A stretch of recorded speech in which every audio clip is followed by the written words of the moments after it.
Τι είναι αυτό? Ένα σφουργίτη.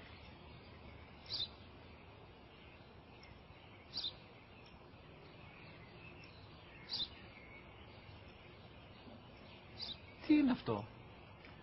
Μόλις τώρα στο πατέρα, σφουργίτη είναι.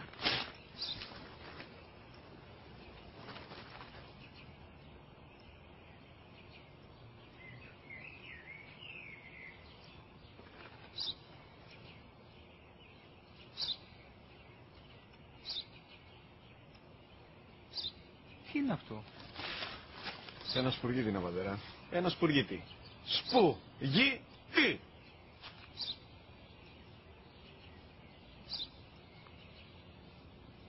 Τι είναι αυτό? Γιατί το κάνεις αυτό το πράγμα, μπορείς να μου πεις? Τόσες φορές σου είπα, είναι ένα σπουργίτη. Δεν το καταλαβαίνεις. Πού πας?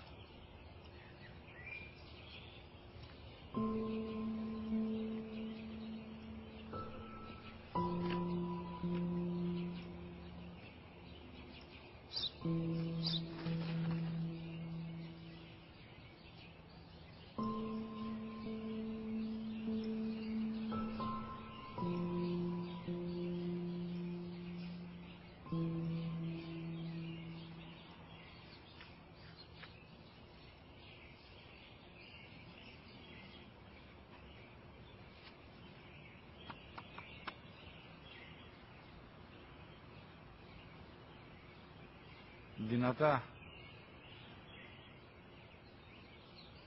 Σήμερα ο μικρός μου γιος που πριν λίγες μέρες έκλεισε τα 3 καθόταν μαζί μου έξω στο πάρκο όταν ένας σπουργίτη ήρθε και κάθισε απέναντί μας.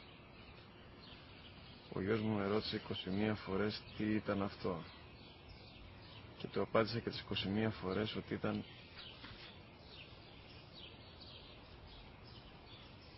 ένα σπουργίτη. Τον αγκάλιασα τρυφερά και τις 21 φορές που μου έκανε την ίδια ερώτηση, ξανά και ξανά, χωρίς να εκνευριστώ, νιώθοντας στοργή για το αθώο μου αγοράκι.